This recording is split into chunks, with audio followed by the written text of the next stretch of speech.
Hey, so welcome to this episode of History Hunters. I'm here in Cathedral City. It's next to Palm Springs, and I'm here at Forest Lawn Memorial Park, and there's a bunch of celebrities here. I've been very under the weather. My voice is very froggy, so I might have to do some voiceovers on this one. We're going to try to find some key entertainers who were very popular back in the day. A lot of you may remember them. So join us on this episode.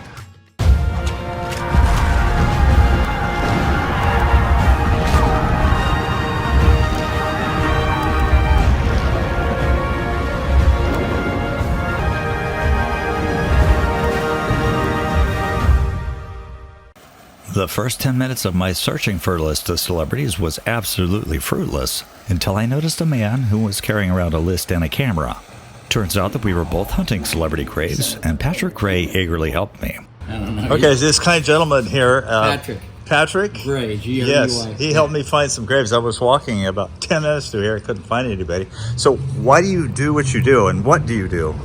I have a history degree, okay. and as a historian, you generally don't make a lot of money, so you're looking for hobbies and ways to document things. That's my nature, to document things. Everywhere you go, there's cemeteries. They're always free, and I started because I was nervous that a lot of the founding fathers, people didn't know where they went. Yeah. Some of them were lost, and so when you go back east and you find those people, it's not always easy. Yeah, sometimes they're on farms, and you got to get permission from the farmer.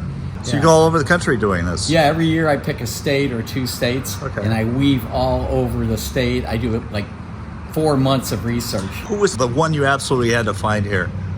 Here at this cemetery, probably John Phillips. Okay. You know, because I'm a creature of the 60s and 70s. Have you gone across the street to see Frank? Oh, yeah. I was there like a year after he's buried there. Okay. Do you know if Suzanne Somers has a not marked yet. marker? Oh. I went there and went all over. Yeah. Darn. Okay. Yeah. Well, thanks so much for helping me find this thing. Yeah, you're welcome. You're welcome. Okay, the first guy we want to talk about is Guy Madison, our shooting star for every cowboy. Wild Bill Hickok. Now, he was actually a Bakersfield, California boy. Guy Madison appeared in 85 films, but is most remembered in the TV series The Adventures of Wild Bill Hickok, which ran for 6 years. His sidekick was Andy Devine, who played Jingles. Kellogg's, the greatest name in cereals, presents Wild Bill Hickok! Starring Guy Madison as Wild Bill Hickok. Hey! Wild Bill, wait for me! And Andy Devine as his pal Jingles.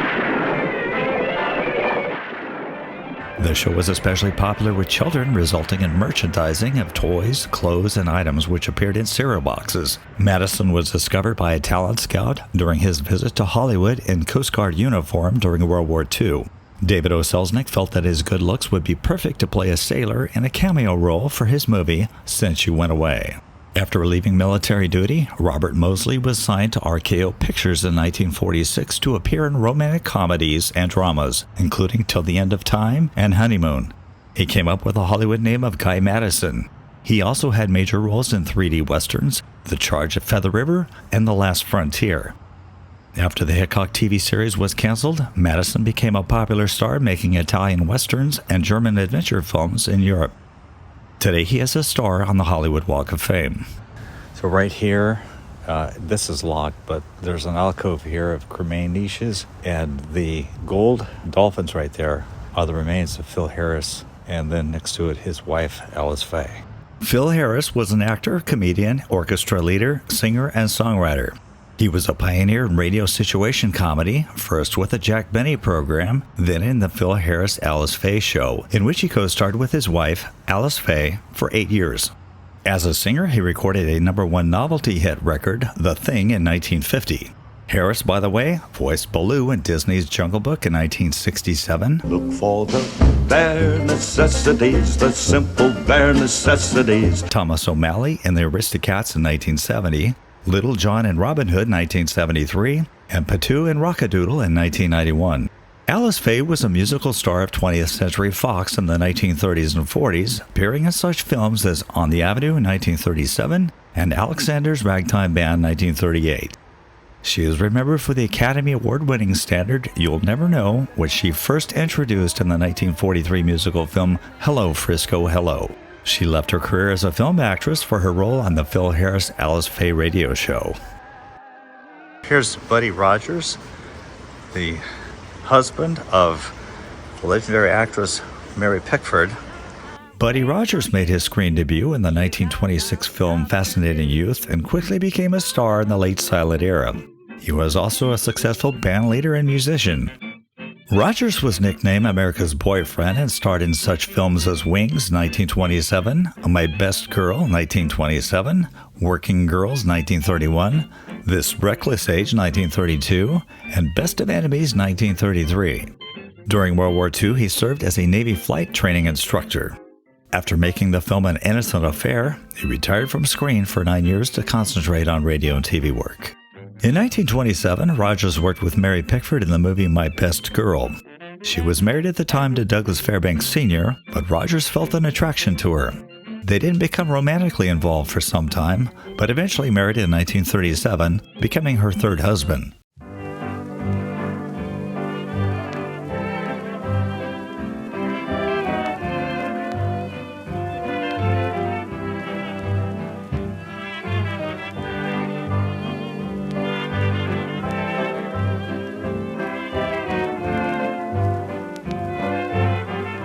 Many felt that the marriage wouldn't last because Rogers was 12 years her junior, but they remained married until Pickford's death in 1979.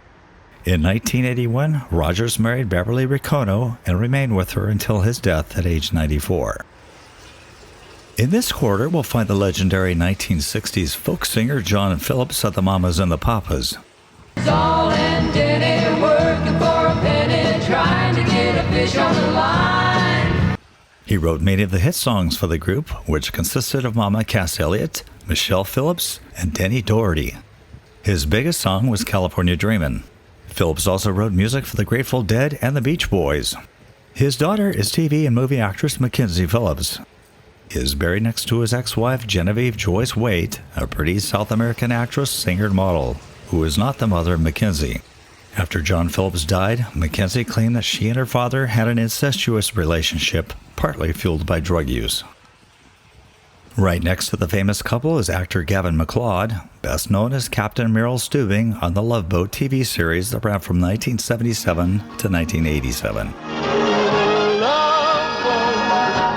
He also played Murray Slaughter on the Mary Tyler Moore Show from 1970 to 1977. Farther back in time, he starred as Happy on McHale's Navy from 1962 to 1964. His real name was Alan George C., and he broke into TV on the series The Walter Winchell File in 1957.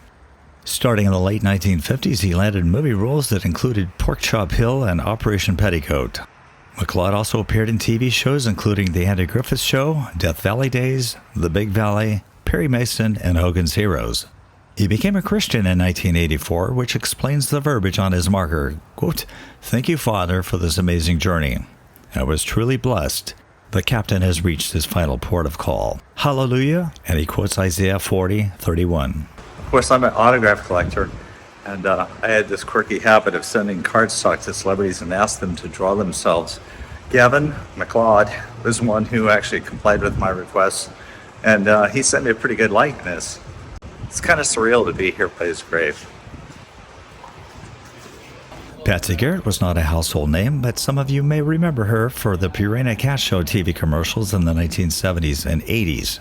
She earned the nickname of the Chow Chow Lady. So now you're not only going to be one of the healthiest cats, you'll be one of the happiest. Veterinarians sure know what they're saying when they recommend Cat Chow brand cat food. So let's chow chow chow together. Now there's more chow chow chow in Purina Cat Chow. Patsy's singing career began when she was 17 when she landed a regular spot on Fred Waring's Pleasure Time radio program. In 1939, she was hired by Cole Porter to introduce his ballad, Begin the Beguine. By the 1960s, she was appearing in TV shows like My Three Sons and Medical Center. Patsy also had a role in the 1969 Elvis movie, The Trouble with Girls. Off the set, she even baked cookies for Elvis. Mrs. Garrett also played the nosy neighbor, Mrs. Fowler, in the TV series The Nanny and the Professor in 1971. Oh, no doubt. Can I help you? Probably not, but it's Waldo again. He comes into my yard, which is fenced, and terrorizes poor Fifi. The remains of Dina Shore were divided for two locations, here and the Holy Cross Cemetery in Culver City. She was a singer, stage, screen, and movie actress, and TV talk show hostess. Dina Shore's 55 years in show business included more than 70 hit recordings that included Buttons and Bows, Blues in the Night, and I Wish I Didn't Love You So. In 1951, she became the first woman to host her own variety show, soon overlapping with the second show, The Dina Shore Chevy Show. Friends, isn't it rather nice to have friends? Isn't it rather nice to have friends to rely upon, shoulders to cry upon? You must have friends. When the show ended in 1963, Dina dropped out of sight until the early 1970s, when she hosted the NBC daytime talk and variety show, Dina's Place. She divorced actor George Montgomery in 1962 after 2 decades of marriage. Despite their 19 years age difference, Dina had a much publicized romance with Burt Reynolds. So Dina Shore is right here. We're going to come over here and find the grave of her husband, George Montgomery, who I met. I actually met George Montgomery.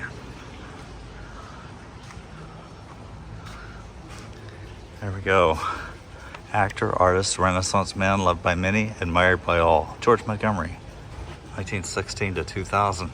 George Montgomery was in films for decades, including The Cisco Kid and the Lady, The Last of the Dwaynes, and The Riders of the Purple Sage. George Montgomery Lentz went to Hollywood and quickly found work as a stuntman while doing set construction for Republic Pictures. He made his movie debut with a small role in the 1935 Western, The Singing Vagabond.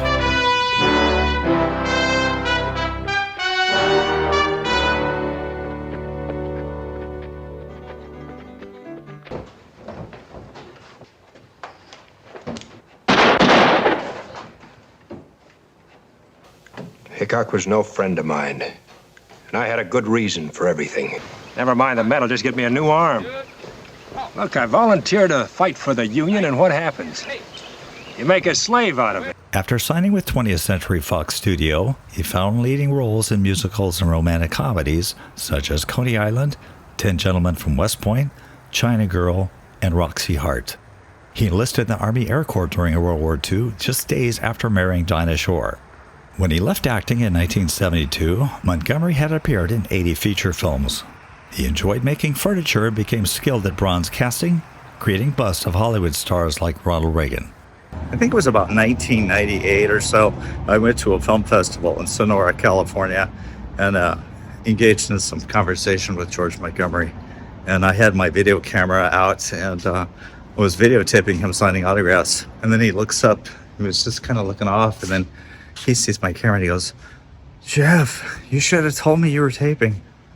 I thought that's kind of funny for a well-established actor who probably should be on cue all the time, especially when you're at a film festival signing autographs. But he did sign autographs. He actually did a sketch for me. He was an artist. He was also a furniture maker and very talented individual. Married to Dina Shore, of course. There's a lot of Westerns. At the top is legendary singer Gennaro Vitaliano, better known as Jerry Vale, who had a number of singles on the charts in the 1950s and 60s. Among them were Inamorata, You Don't Know Me, and Have You Looked Into Your Heart. He may perhaps be best remembered for the song All de La, 1962. Take my happy heart away. Let me love you night and day. He was a Las Vegas attraction for more than 2 decades and appeared in several movies, including Goodfellas in 1990 and Casino in 1995. Who are you photographing there? He was a mom person. Oh, this mobster guy? Yeah. This is mobster Michael Anthony Rizzatello, who was part of organized crime circles in New York City and Los Angeles. He allegedly murdered 2 mobsters in Brooklyn in 1961.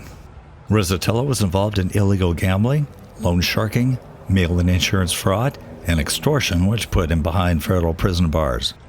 On May 1st, 1987, Rizzatello and a partner failed to carry out a mob hit on William Carroll, who was the chief financier for the Mustang Club in Santa Ana, over an extorted money dispute. Carroll survived but was left blind for life.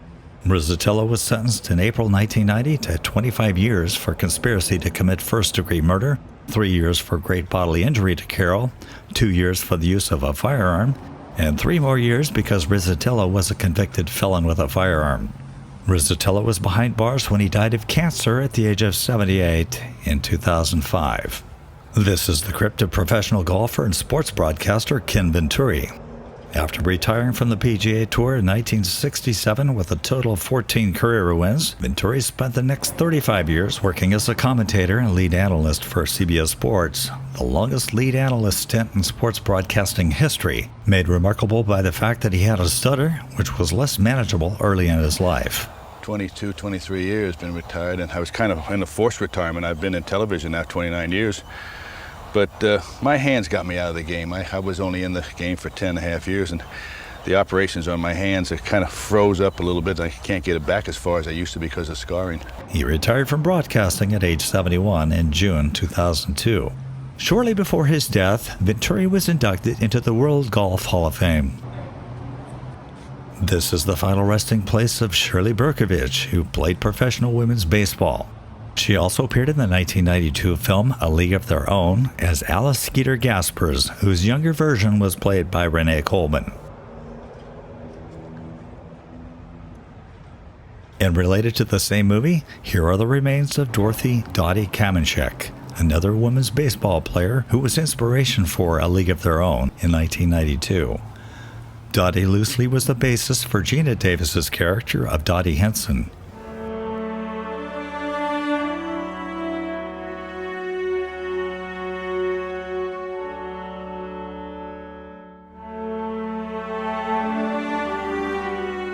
Ruth Terry was a singer and TV and movie actress from the 1930s to the 1960s.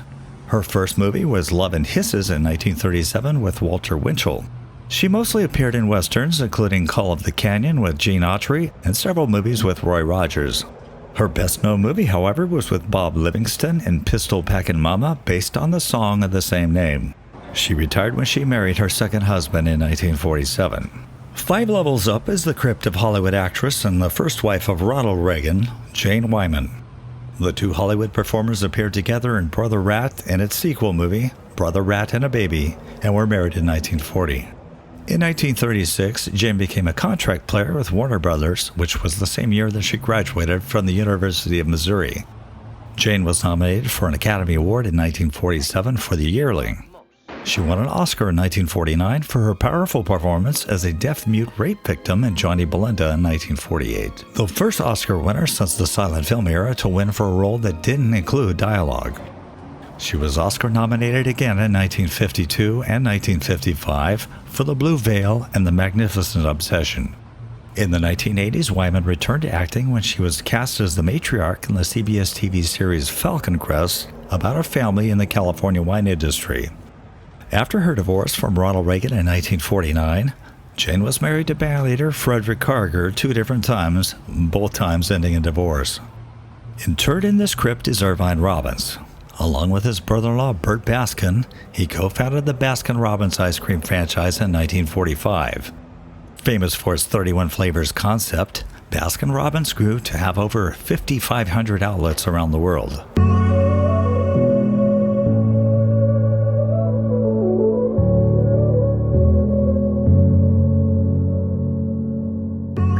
It's opposite side of the street as Forest Lawn Memorial Park. And on this very back section back here is where actress Suzanne Somers is buried. Check out this view right next door. Looks like this is going to be a continuation of the cemetery. Apparently, Suzanne Somers does not have a marker, but she's buried here in section C31. And I can only surmise that maybe those who know where she's buried put the flowers up, and there's a lot of flowers up here. We just don't know yet. Now maybe in a year or two you'll come out here and be able to find that she has a marker.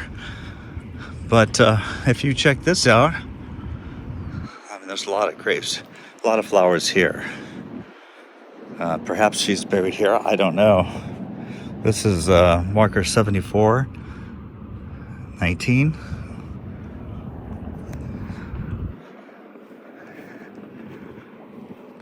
There's also this here. Happy Valentine's Day. Yeah, unfortunately, we just don't have a marker yet. But Suzanne Somers is buried somewhere in this area. Hopefully she'll have a marker soon so her fans can come out here and pay their respects to her. There's the entrance right there. And you come 3 trees in. Sarah's over there in the car. And right here, Frank Albert Sinatra, Sleep Warm, Papa. Apparently this is the second marker that was placed here. And check it out. Somebody left a golf ball and some flowers. And of course, a bottle of Jack Daniel's whiskey, Old Blue Eyes. I happen to like his music. I've lived a life that's full. A lot of people maybe don't. Traveled each and every highway. But man, when he came out in the 1940s, he was the sex symbol, man. He had the ladies screaming later like Elvis, you know, they were screaming for him and the Beatles. He was kind of the Elvis of their day. I remember my aunt talked about how he was such a handsome, thin guy, you know, and then later, of course, he got a little bit overweight. I remember him because I was a fan of Magnum P.I., and there's one episode where he actually was playing in one of the episodes. I thought that was pretty cool. Probably a step down from him, but what a legendary performer. Here he is. More than this, I did it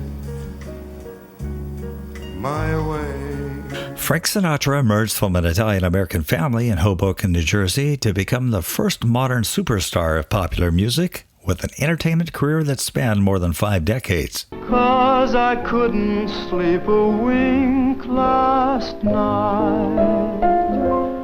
He was a master of the romantic ballads popular during World War II. After his appeal began to wane in the late 1940s, Sinatra reinvented himself as a suave swinger with a rougher, world-heavy singing style and found a spectacular comeback in the 1950s. In addition to his music, Sinatra appeared in 58 films, one of the earliest being Anchors Aweigh in 1945. His last major Hollywood role came in the 1980s with The First Deadly Sin. And his wife is right next to him. One of his wives, his last wife. Of course, he was married to Ava Gardner, very abusive to her. Barbara Ann Sinatra, 1927 to 2017. You see the difference in the markers would be an indication of just how new Frank Sinatra's grave is.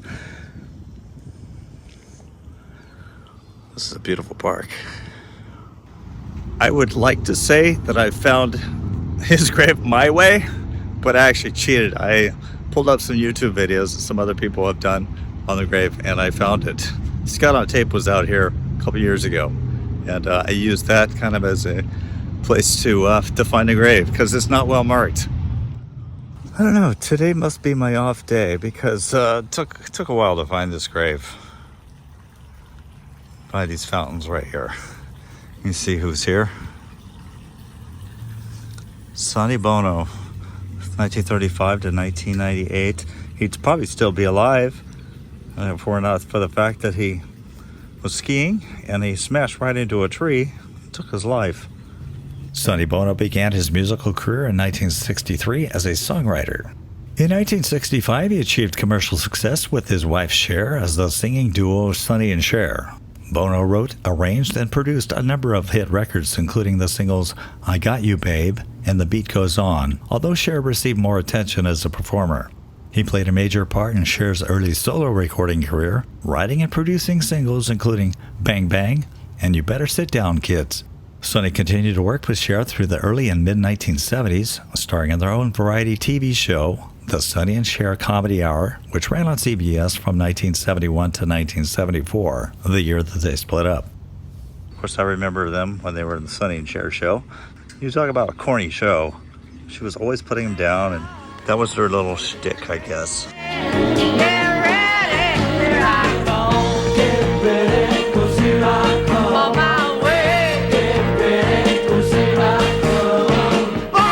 upset because you missed a word in a song. I didn't miss Cher, a sweetheart. word. I mean, you sang okay, but you forgot some of the lyrics, okay? I mean, it's no big deal.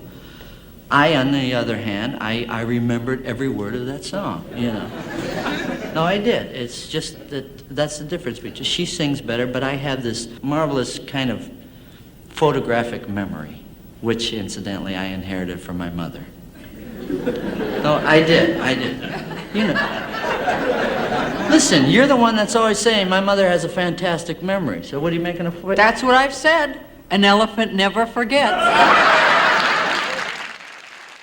And right next to him is his mother, Jean Bono. As you can see, she lived from 1914 to 2005. From 1976 to 1977, the duo returned to perform together on the Sonny and Cher show. Sonny served as the mayor of Palm Springs from 1988 to 1992, and as a U.S. congressman from 1995 to 1998. I actually got to see Sonny Bono. I was at the dedication of the Ronald Reagan Presidential Library, 1991. It's November 4th, 1991. There were a boatload of celebrities that were there at that event. I remember Fess Parker, Arnold Schwarzenegger was right in front of me. I saw Dick Van Patten, I saw the Gabors, I saw Merv Griffin, I saw Carl Karcher of Carl's Jr. fame, and Sonny Bono was there as well. I do remember that.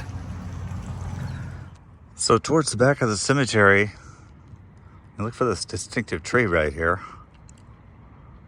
Right over here is the very famous Betty Hutton. She was the star of stage, movie, and TV. And her headstone is almost unreadable. Betty Hutton, looks like 1921 to 2007. That's a 2, I think. 1921.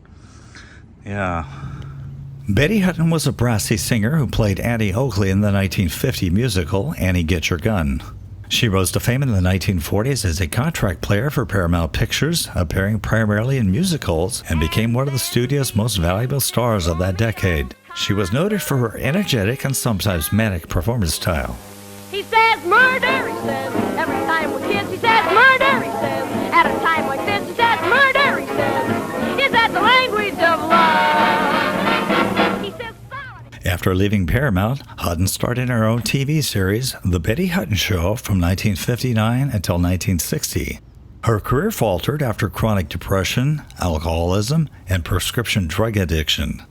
She largely abandoned her performing career by the 1970s and found herself destitute, rescued only by finding a job at a Rhode Island rectory. She returned to the stage temporarily, replacing Alice Ghostley in the original Broadway production of Annie in 1980. Oh, this one took a while to find because, honestly, the markers here are pretty sun-bleached, being out in the desert. And fans of High Chaparral will know this star, beloved husband, father, and friend, Cameron McDowell Mitchell, 1918 to 1994. Forever in our hearts. Somebody's left some pennies there. Of course, you might remember him with Linda Crystal and all the other stars of High Chaparral back in the 1960s, one of the classic TV Western series.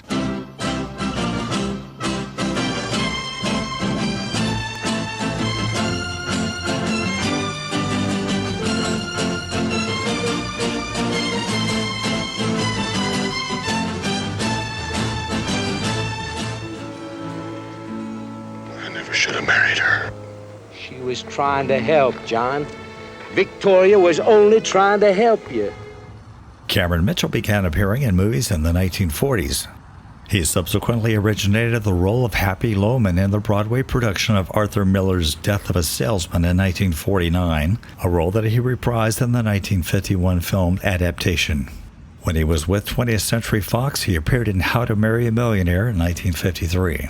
How many of you are encouraged by the fact that stars are in humble places with the rest of the population? We were talking earlier about Frank Sinatra being buried next to common people. You know, he's a very uncommon guy.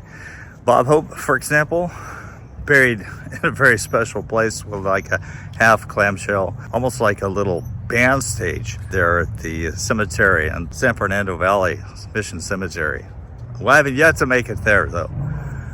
Unfortunately, my voice is just so rotten today. I really apologize for it.